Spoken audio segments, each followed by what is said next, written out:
रतलाम की कुछ media Khachrod road स्थित लड़कियों का दारुल उलूम आयशा सिद्दीका मदरसे के अवैध होने की खबरें चला रही है। फिलहाल इसे अवैध नहीं कहा जा सकता, क्योंकि जब मदरसे को चला रही समिति शासन में रजिस्टर्ड है तो इसे अवैध कैसे कहा जा सकता है। ऐसा तो नहीं है ना कि शासन से चोरी छुपे यह मदरसा चलाया जा रहा है। मदरसे की व्यवस्था पर सवाल तब खड़े हुए जब 2 दिनों पहले शहराई बाल संरक्षण आयोग की सदस्य डॉक्टर निवेदिता शर्मा ने मदरसे का निरीक्षण किया। लेकिन शर्मा रतलाम की लोकल मीडिया को बुलाकर बताने की बजाय उन्होंने भोपाल की मीडिया में अपना इंटरव्यू देते हुए निरीक्षण की जानकारी दी, जिसमें उनका कहना था कि मदरसे में बच्चियों को ठूस कर और अमानवीय तरीके से रखा जा रहा है। इसी बात की पड़ताल करने शनिवार को ADM doctor Shalini Srivastava, SDOP Sabira Ansari, शिक्षा अधिकारी केसी शर्मा सहित अन्य अधिकारियों ने मदरसे का निरीक्षण किया। खबर मिलते ही मीडिया भी पहुंची और मौके का मीडिया ने भी निरीक्षण किया, जिसमें मदरसे के भवन में बड़े बड़े हॉल देखे जा सकते हैं। ऐसा नहीं है कि मदरसे के जवाबदार मदरसे में दीनी तालीम ले रही बच्चियों को स्कूली शिक्षा नहीं देते। जवाबदारों की पूरी कोशिश होती है कि ये बच्चियाँ स्कूल जाए और मदरसे में अलग से स्कूली शिक्षा देने की ज़रूरत ना पड़े। हाल फिलहाल में मदरसे में 40 बच्चियां ही स्कूल जा रही है, जो परिसर में संचालित है। बाकी 60 लड़कियों को भी स्कूल जाने के लिए ज़ोर दिया जाता है, लेकिन ये वो लड़कियां हैं जो उस स्कूल में जाने से मना करती हैं और कहती हैं कि वे दीनी तालीम ही लेने आई है। इसके बाद भी इन लड़कियों को उसी मदरसे में स्कूल की बेसिक तालीम के लिए 2 शिक्षकों के ज़रिए इन्हें शिक्षा दी जा रही है। बाल संरक्षण आयोग की सदस्य ने इन बच्चियों को भी आरटीई के तहत स्कूल भेजने की बात कही है। एडीएम ने बताया कि देखिए, बेसिक जो हमको जानकारी बाहर से मिली थी या कुछ स्रोत से जानकारी इस प्रकार की मिली थी कि गैर मानवीय तरीके से बच्चे यहाँ रह रही है। तो प्राइमरी फेसी यही कंसर्न का सब्जेक्ट मैटर था कि क्या वास्तव में गैर मानवीय तरीके से रह रही हैं।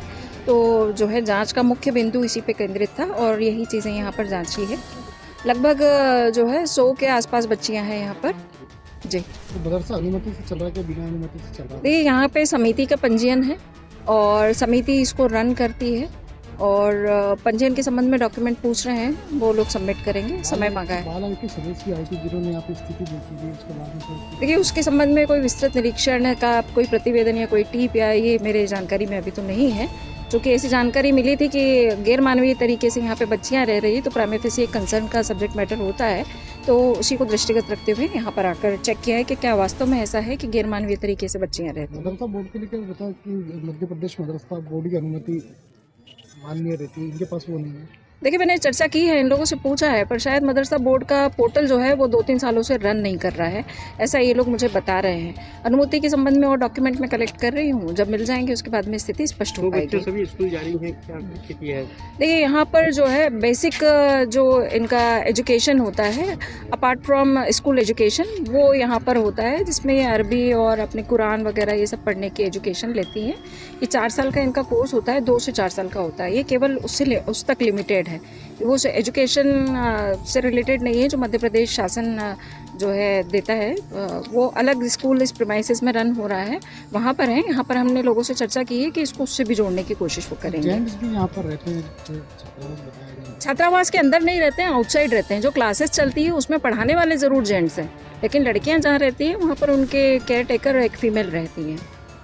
क्लास इनके जो छात्रावास में उनके अंदर सीसीटीवी लगी, इस तरह की चीज़ें समझाई? देखिए, इस संबंध में मैंने चर्चा की है इन लोगों से कि सीसीटीवी के संबंध में, तो जहाँ क्लासरूम है नो डाउट वहाँ पे तो कैमरे लगे हुए हैं, लेकिन जहाँ बच्चियाँ रहती हैं, बहुत सारी बच्चियाँ, उनके वैल्यूएबल्स भी रहते हैं।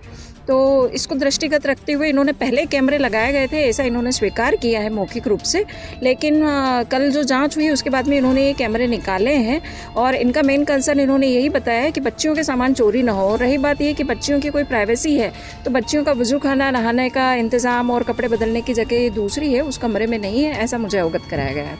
कोई अनियमितता कुछ दिखी है? वो डॉक्यूमेंट डिटेल्स देख पाएंगे, उसके बाद में बता पाएंगे। देख लिया उन्होंने सभी सारी जो मैडम ने जो बताया था सारी बातें गलत है, वो उन्होंने खुद चेक कर लिया। मतलब बहुत ज़्यादा कमरे हैं यहाँ, तो बड़ी फैसिलिटी है, बच्चे आराम से हैं, बड़े स्पेस है यहाँ। मदरसा बोर्ड की अनुमति नहीं है बता रहे थे, तो किससे अनुमति करके आप संचालन कर रहे हैं?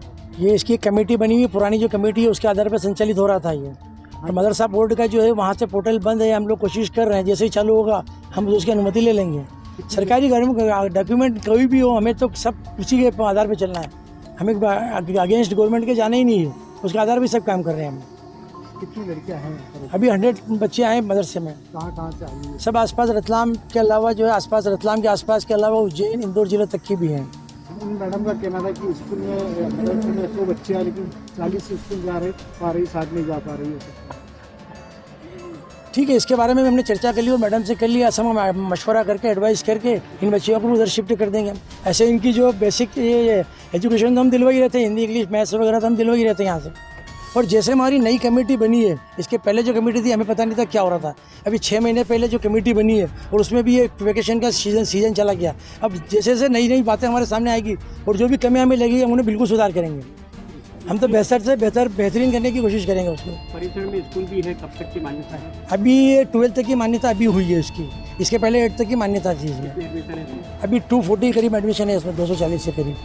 फैकल्टी शिक्षक करीब 10-12 टीचर हैं वहाँ पे जी। मेरा डॉक्टर शर्मा मैडम से सवाल है कि उन्होंने निरीक्षण के दौरान मीडिया को बुलावा क्यों नहीं दिया और फिर निरीक्षण में पाई गई खामियां उन्होंने भोपाल के एक पोर्टल पर पब्लिश करवाई। इसी पोर्टल पर लगी खबर पर स्थानीय प्रशासन हरकत में आया। निरीक्षण में जो डॉक्टर शर्मा ने पाया, इस पर उन्होंने हमें बताया कि डॉक्टर शर्मा मदरसे की आय व्यय यानी कि डोनेशन के बारे में भी जानकारी लेंगी। आगे बताया कि वे कार्रवाई के लिए आयोग को प्रतिवेदन सौंपेगी। नमस्ते, आदाब, मैं हूं मोहम्मद सिराज और आप देख रहे थे डेली जर्नल हिंदी। शुक्रिया।